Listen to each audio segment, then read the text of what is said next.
안녕하세요. 엠마그램마 임마입니다. 우리는 투부정사 강의 시작을 한번 해볼 건데요.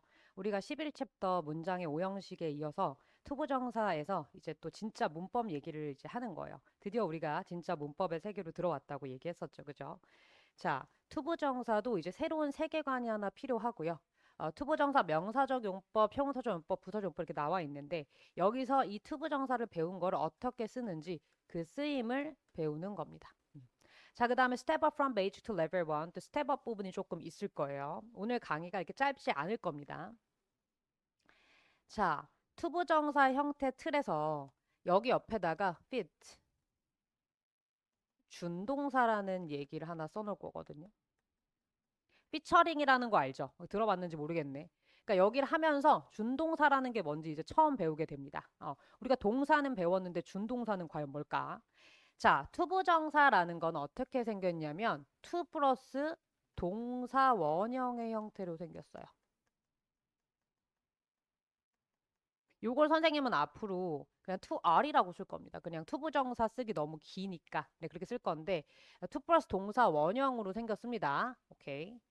자, 그 다음에 얘는 명사. 얘가 하는 역할이, 그러니까 쓰임이 명사 역할을 하고요. 이걸로 한국말로 써줄까? 명사처럼 쓰이기도 하고, 그 다음에 형용사처럼 쓰이기도 하고, 그 다음에 부사처럼 쓰이기도 해요. 뭐뭐처럼 쓰인다고 했죠, 지금. 그러니까 원래는 to 플러스 동사 원형, 그러니까 동사 원형에, 그러니까 동사에 to를 붙인 건데 더 이상 동사의 역할은 하지 않습니다. 봐봐. to 플러스 동사 원형이니까 동사에 to가 붙은 거잖아. 근데 더 이상 동사 역할은 하지 않아. 이렇게 동사가 모양을 바꿔서 더 이상 동사 역할을 하지 않고 다른 품사 역할을 하는 걸 우리 뭐라 그러냐면 그런 것들을 준동사라고 합니다. 자, 준동사라 그래. 준동사는 동사가 아니겠죠. 왜냐면 이름은 비슷하지만 봐봐. 어떤 친구가 있어. 연예인처럼 막 잘생기고 예뻐. 그러면 아, 쟤는 진짜 준 연예인 같다라고 하잖아. 하지만 그 사람은 진짜 연예인은 아닌 거죠. 그죠? 그러니까 동사도 준동사도 동사는 아닌 거야. 동사를 가져다가 모양을 바꿔서 동사가 아닌 역할을 시키는 거예요. 준동사가.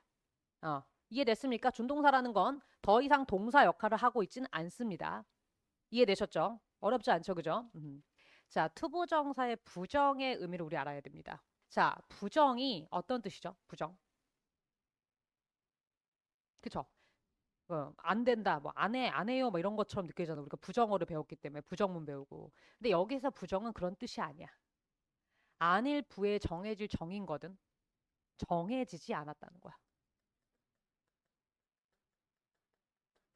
자, 얘 정해지지 않았다는 거야. 뭐가? 품사가. 명사, 형용사, 부사라는 걸 우리 품사라 그러잖아요. 그죠? 똑같은 to 플러스 동사 원형의 형태인데 얘가 투부정사가 무엇을 쓸지 명사, 형용사, 부사 문장마다 달라집니다. 정해지지 않았다는 거예요. 그래서 투부정사를 할 때는 우리가 투부정사의 부정이 정해지지 않았다는 뜻이다. 이게 싫어요 할 때 부정이 아니다. 라는 걸 꼭 알아주셔야 되거든요. 그 정해지지 않았다. 뭐가 품사가. 그 투부정사는 명사적 용법이 될 수도 있고 형용사적 용법이 될 수도 있고 부사적 용법이 될 수도 있다. 그 각각의 케이스를 뒤에서 배울 거예요. 자, 그래서 밑에를 잠깐 보시면 투부정사는 to 플러스 동사 원형의 형태로 문장에서 명사, 형용사, 부사처럼 쓰인다라고 나와 있어. 더 이상 동사로 쓰이진 않아요. 그죠? 동사를 데려다가 모양을 바꿔서 준동사가 더 이상 동사 그 역할은 하지 않는다는 거야. 이해되셨나요? 오케이, 어렵지 않죠? 그 준동사의 개념을 이제 처음으로 배웠습니다. 틀은 당연히 백지에 그냥 쓸 수 정도 외워주셔야 되고요. 자, 그러면 투부정사가 각각 어떻게 쓰이는지 보자는 거야. 자, 명사로 쓰일 땐 어떻게 쓸까? 우리가 문장의 오형식에서 배웠잖아요. 명사는 주어 자리에 올 수 있고, 목적어 자리에 올 수 있고, 보어 자리에 올 수도 있죠. 그죠? 그래서 책을 보시면 주어, 목적어, 보어 역할로 나와 있습니다. 투부정사 어떻게 쓰이는지. 투부정사가 명사처럼 문장에서 주어, 목적어, 보어 역할을 한다. 자, 그러면 문장의 오형식 안 배웠으면 이 챕터 이해할 수 있을까요? 음. 내가 너무 바빠가지고 복습 못했어. 미뤘어. 그럼 이거 다시 복습하기 사실 힘들거든. 그래서 항상 복습을 먼저 해야 돼요. 한번 밀어놓으면 가지 않게 돼, 잘. 쉽지 않아요. 그래서 앞에가 지금 안 되는데 나 알아. 나 백지에 못 쓰는데 나 알아. 안다는 착각하지 말고 반드시 백지에 쓸 수 있을 정도로 문장의 오형식을 복습하셔야 됩니다. 그래야 투부정사를 배워 나갈 수 있어. 무리 없이. 자, 일단 주어 역할 한번 볼게요. 자, 일단 이건 지금 좀 이따 보고 주어를 어떻게 쓰는지 보자는 거야.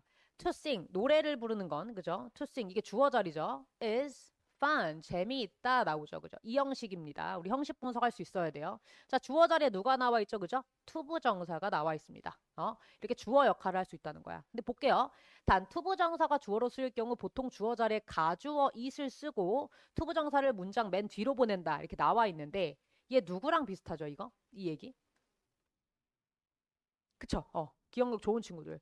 접속사에서 접속사 대절이 품사가 명사였잖아요. 그죠?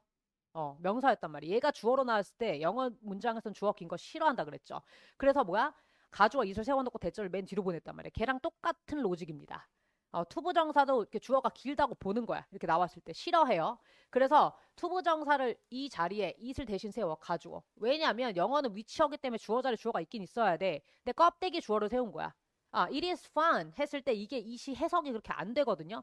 재밌대. 이게 뭔지 여기 나와. 진짜 주어는 어디로 내보내? 뒤로, 맨 뒤로. it is fun to sing 했을 때 원래는 to sing is fun이었는데 it is fun to sing이 된 거예요. 가주어는 알아보기 좀 쉬운 게 해석이 안 돼요. 껍데기로 돼요. 이게 뭔지 주어지지가 않아. 여기까지 읽어서 몰라요. 이 뒤까지 읽어야 돼. 진짜 주어까지. 이해되셨습니까? 밑에도 똑같아. To eat vegetable is healthy 했어. 야채를 먹는 거는 어떻대? 건강하대요. 이게 보어죠. 형용사 보어입니다. healthy는. 자, 이것도 똑같아. 주어 길어서 싫어해. 여기에 가주어 is 세운 거야. 이 자리에. 가주어 is 세우고 얘는 똑같이 is healthy는 쓰는 거예요. 진짜 주어는 어디다 보내? 이 뒤로 보낸 거죠. 진주어는. 그 명사적 용법 이렇게 주어 자리에 쓸 수 있다. 여기 밑에 투부정사가 주어로 쓰일 경우는 3인칭 단수 취급한다고 했는데 원래 구나 절이 주어로 나오면 우리 무슨 취급하죠? 단수 취급한다 그랬죠? 얘도 구잖아. 단어가 두 개 묶인 거잖아. 구가 뭐였어? 단어 덩어리. 절은 주어 동사가 포함된 완전한 문장이었죠. 얘는 구인 거고 대절의 경우 뭐였어? 얘는 절인 거고. 그죠? 주어 동사가 포함된 완전한 절인 거고요. 이해되셨습니까? 그래서 투부정사가 명사로 쓰이면서 주어로 쓰일 땐 이렇게 가주어를 가져다 쓰는구나. 꼭 이래야 된다? 아니 대부분 이렇게 바꿔놓는다는 거야. 이렇게 하면 틀린 겁니까? 그거는 아니에요. 근데 영어에서 좋아하진 않는다고요. 이해되셨습니까? 자, 그 다음. 자, 명사기 때문에 문장에서 목적어 역할을 할 수 있겠죠. 선생님, 명사인데 왜 목적어 역할을 해요? 이런 친구들은 빨리 가가지고 문장의 오형식 복습하고 오세요. 알겠죠? 그거 이해 지금 안 된 거야. 자, 문장 분석 한번 해볼게요. 나는 뭐 하고 싶대? 뭐 하고 싶, 나 하고 싶어. 뭐 하고 싶어? 뭘 하고 싶어? 물어볼 거 아니에요. 목적어죠. 그죠? 잠을 자고 싶어. 그죠? 그는 결심했어. 친구가 달려왔어. 그가 결심했다. 뭘 이럴 거 아니야. 목적어가 없는 거였죠, 문장에서. 그죠?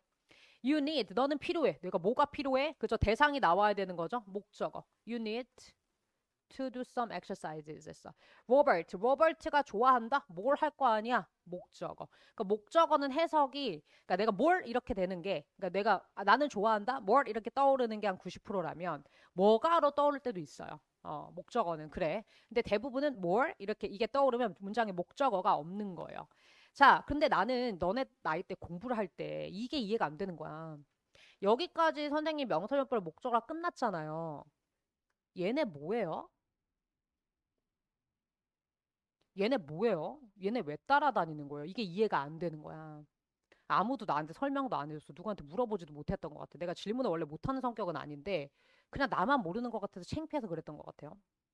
이게 왜 이런 일이 벌어지는 거냐면 자, 원래 우리가 문장의 오형식에서 동사에 대해서 배웠잖아. 그죠? 동사는 그 행위를 하는 주체를 가져. 그게 뭔 얘기냐면 여기부터 조금 어려울 수 있어요. 자, 동사라는 거는 그 행위를 하는 주체를 갖게 됩니다. 그 다음에 그 행위의 대상도 갖게 돼요. 물론 동사에 따라 대상을 안 갖는 경우도 있어요. 자, 이게 무슨 얘기냐면 먹는다는 it이라는 게 있어. it 이렇게 문장이 완전하지가 않잖아. it 누가 먹어? 누가 먹는 주체 필요한가? 이게 주어입니다. 주어를 얘기하는 겁니다. I eat 나왔다고 생각합시다. 나 먹는다 했어. 친구가 동생이 그럼 뭘 이럴 거 아니야.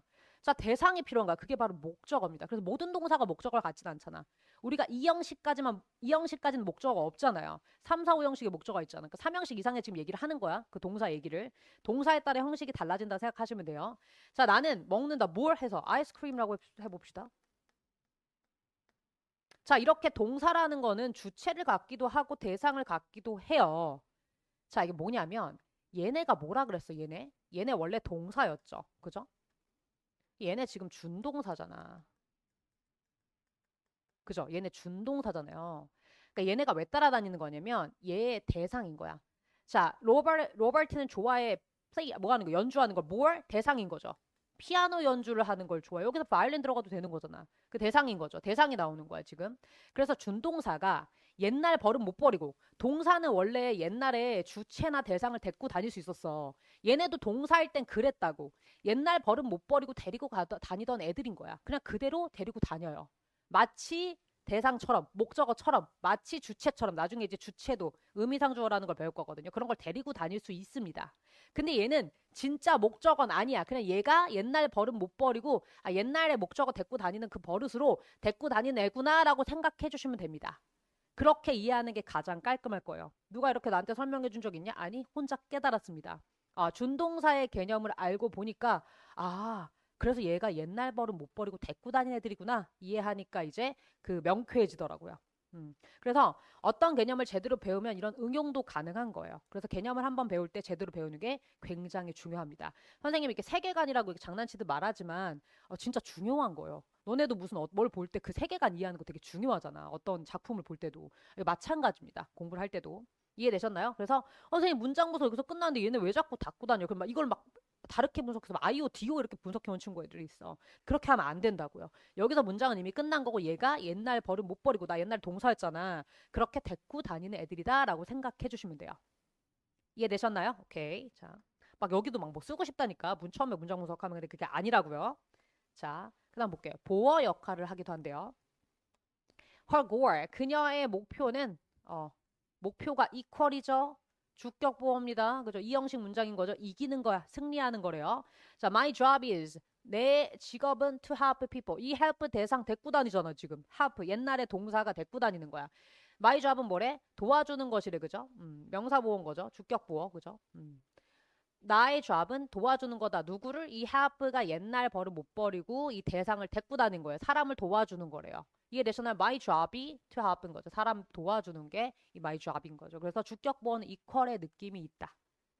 이해되셨을까요? 약간 딥하게 들어가면 얘도 equal 느낌이 깨질 때가 있어요. 그 나중에 다 얘기해 줄 거예요. 이해되셨을까요? 오케이. 자, 그럼 명사적 용법. 투부정사가 명사로 쓰이는 거 우리 명사적 용법이라 그러는데요. 명사적 용법은 끝났고 형용사적 용법을 봅시다. 자, 투부정사를 이해하기 위해서는 명사도 알아야 되고 형사도 알아야 돼요. 내가 형용사를 까먹었으면 여기 이해가 좀 덜 되겠죠. 형용사 챕터를 다시 해야겠죠. 형용사가 문장에서 하는 역할이 뭡니까? 그죠? 명사 수식해주죠. 명사 수식해줍니다. 물론 보호 역할도 하겠죠. 다 나중에 얘기해 줄 거야. 자, 일단 첫 번째 우리가 뼈대를 잡을 때 항상 선생님 뼈대 잡는 과정이라고 누누이 말했죠.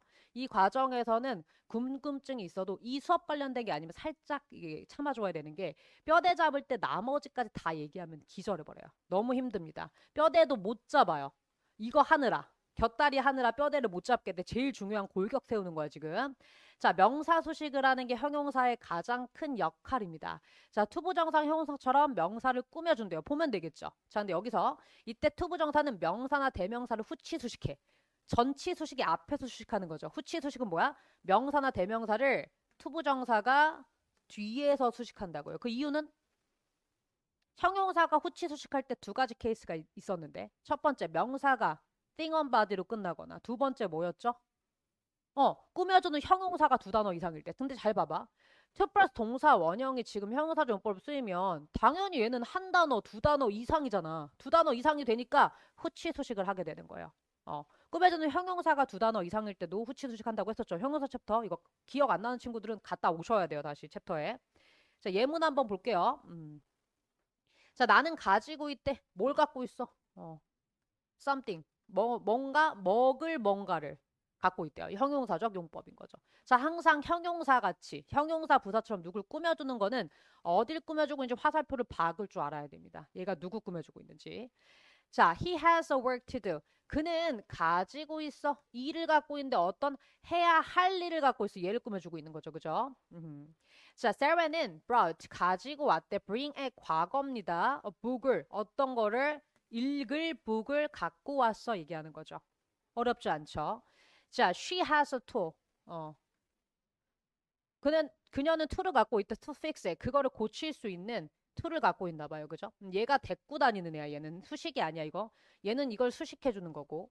We need someone. 우리는 누군가 필요하대. 우리는 필요해. 누군가를 필요로 하고 있대. 어떤 거? To talk about it. 그거 대해서 얘기할 누군가를. 그죠? About it은 여기선 전명구잖아. 우리가 전명구 나면 어떻게 하자고 했죠?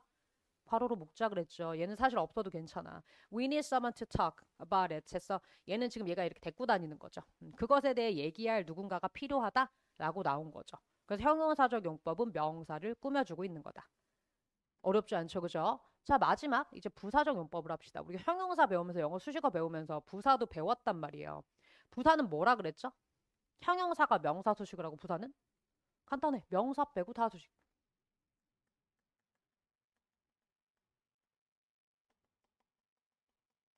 이게 부사였잖아. 이게 부사였잖아. 그런데 여기서 투부정사 할 때는 이런 식으로 문제를 풀질 않을 거예요. 얘를 잠깐 잊어야 합니다. 투부정사의 부사적 용법 외워야 될 게 두 부분 있거든요. 원래 부사는 명사 빼고 다 수식을 하는 거지만 지금 투부정사 부사적 용법 이렇게 문제를 풀 수가 없어요. 우리 목표 뭐다? 문제 푸는 거다. 그러면 물론 투부정사 부사적 용법이 부사 역할을 하고 있지만 문제를 풀기 쉽게 내가 만들어줘야 될 거 아니야. 그래서 우리는 일단 두 가지만 기억하면 됩니다. 투부정사의 부사적 용법은 자 이거 정확히 외워야 돼. 이거 내가 체크해준 부분으로 외워야 돼요.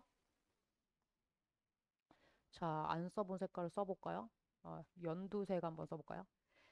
자, 연두색 처음 꺼내서 이유가 있겠죠. 자, 색깔 여기서 뭐뭐 하기 위하여 이거 외워줘야 돼요. 여기 외워야 돼요. 목적을 외우는 게 아니에요. 뭐뭐 하기 위하여 얘로 솔직히 90에서 95% 이상의 문제가 풀립니다. 해석 이렇게 되는 걸로. 자, 그 다음에 아래는 뭘 외워줘야 되냐? 감정의 원인을 외워줘야 돼요. 여기. 이 두 가지로 부사적 용법 판단하는 거고 이렇게 이거 뜬 외우는 거 아니에요. 둘이 외워야 될 부분이 다르죠. 이렇게 내가 강조를 해줘도 실제 오프라인에서 만나는 친구들도 이렇게 안 한다니까. 내가 외워야 될 부분이 어디야? 뭐뭐 하기 위하여로 90% 이상 해석돼. 자, 감정의 원인. 투부정사의 두 가지 쓰임 뭐다? 첫 번째 뭐뭐 하기 위하여. 그 다음 감정의 원인으로 쓰인다를 일단 외워야 돼. 이해됐죠? 그래야 내가 문제를 편하게 풀어. 우리 목표 뭐라고? 문제 푸는 거라고요. 그죠? 편하게 풀 궁리를 해야 될 거 아니야. 그 궁리 내가 해놨다고. 그대로 따라오시기만 하면 된다고요. 자, 볼게요. 자, 우리가 문제 풀 때 뭐뭐 하기 위하여로 해석이 되면 그건 투부정사의 부사적 용법입니다. She tried hard to focus on her work 했어요. 전명구죠. 그녀는 열심히 했대. 집중하기 위하여. 그녀의 일에 해석이 그렇게 되죠. I came here. 나 여기 왔어. 너를 도와주기 위하여. 해석으로 굉장히 편하게 됩니다. We should go home. 우린 집에 가야 돼. To take a rest. 뭐야? 휴식을 취하기 위하여 집에 가야 된대. 베로니카는 drank a cup of coffee to stay up late. 베로니카는 커피 한 잔을 먹었어. 늦게까지 깨어있기 위하여 라고 해석되면 투부정사의 부사적 용법이라고요. 너무 편하죠. 도대체 이렇게 안 풀 이유가 있나요? 물론 분석해도 돼. 근데 분석해서 풀면 되게 어려워진다고. 이 부분이. 그래서 뭐뭐 하기 위하여 해석되면 부사적 용법이고 첫 번째 외웠어. 자, 그 다음 볼게요. 감정의 원인이라고 해서 이게 무슨 소리야? 이런 거 외울 필요 전혀 없어. 왜 전혀 필요 없어. 전혀 이거를 막 줄줄줄 외울 필요가 없이 이런 게 감정인 건 알죠. 행복하다, 기쁘다, 슬프다, 유감이다 알죠. 자, I'm happy가 나왔어. I'm happy. 자, 여기까지 나와서 감정이죠. 감정 형용사가 나왔어. 자, 나는 기뻐. To see you again. 감정의 원인. 감정이 나오고 감정 표현이 나오고 뒤에 투부정사 나오잖아. 그럼 얘는 부사적 용법이라고요. 자, I'm glad to help you. 나는 기뻐. 뭐가? 널 도와줘. 꾸며주는 건 아니거든, 얘가. 꾸며주는 건 아니니까 화살표를 빼줄게. 자, 꾸며주는 건 아니지. 나는 기뻐. 기뻐. 감정이 나와서 뒤에 나온 투부정사보다 투부정사 부사적 용법이다. I'm sorry. 나 유감이네. To hear that. 그거 들으니까. 그럼 I'm sorry. 앞에 감정이 나왔어. 그 뒤에 투부정사 나와. 그럼 뭐라고? 투부정사 부사적 용법이라고요. 그래서 투부정사 부사적 용법 첫 번째 뭐야? 언제 쓰인다? 뭐뭐 하기 위하여라고 해석될 때. 두 번째 감정의 원인일 때. I'm sorry to hear that. 나 그거 들으니까 좀 유감이네. Sorry 같은 happy, sorry, 뭐 glad, happy 이거 말고도 감정용어서 나중에 더 외우면 되는 거거든. 그 뒤에 투부정사가 나오는 건 뭐다? 부사적 용법이다. 이렇게 푸셔야 됩니다. 이렇게 푸셔야 돼요. 뒤에 또 예문이 몇 개 나와. I'm sad. 나 슬퍼. to leave. To leave my hometown. 내가 고향을 떠나게 돼서. 감정이 나오고 뒤에 투부정사 나온다. 부사적 용법이다. I'm sorry. 나 유감이다. 그거 나왔네. To hear that. 그거 들으니까 유감이다. 투부정사 부사적 용법이다. 앞에 감정이 나오고 뒤에 투부정사 나오면 그거 부사적 용법이라고요. 그럼 선생님, 투부정사 부사적 용법 이게 전부인가요? 아니요. 책들을 보면 이거 말고도 되게 많아. 무슨 뭐 원인, 뭐 결과 이런 이상한 것들 막 줄줄이 있어. 근데 그건 외워서 해결이 안 됩니다. 내가 투부정사의 부사적 용법은 첫 번째 뭐뭐 하기 위하여로 해석되면 부사적 용법이라고 굉장히 쉽게 잡을 수 있다 그랬죠. 이걸로 90% 정도는 걸러진다고. 자, 두 번째 감정의 원인. 앞에 감정형용사가 나와주고 그리고 뒤에 투부정사 나오면 뭐라? 투부정사 부사적 용법이다. 근데 이 외는 어떻게 하냐는 거야. 그거는 내가 그때부터 문장 분석을 해야 돼요.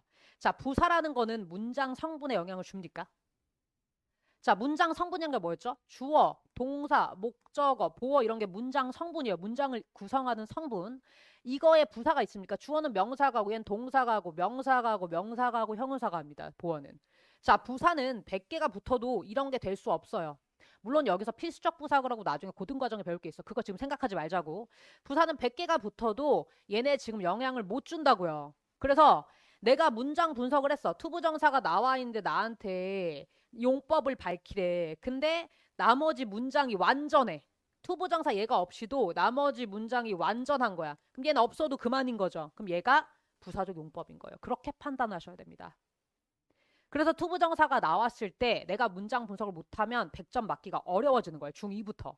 내가 1학년 때 100점이 나오다가 2학년, 3학년 때 자꾸 100점이 안 나오고 점수가 점점 떨어진다. 그게 뭐다? 원인이 대부분은 문장 분석이 안 돼서다. 대부분 문법 실력 때문이다. 라고 생각해 주시면 됩니다. 이해되셨죠? 그래서 투부정사 부사적 용법은 기초적인 건 여기서 다 풀려요. 부사적 용법이. 근데 조금 난도가 올라가면 내가 문장을 분석했어. 나머지가 완전해. 얘 없어도. 그럼 얘는 없어도 되는 거여야 되잖아. 그러니까 부사적 용법이 된다고요. 이해되셨을까요? 오케이. 자, 쉽지 않죠? 자, 요 다음 페이지는 이제 스텝업입니다.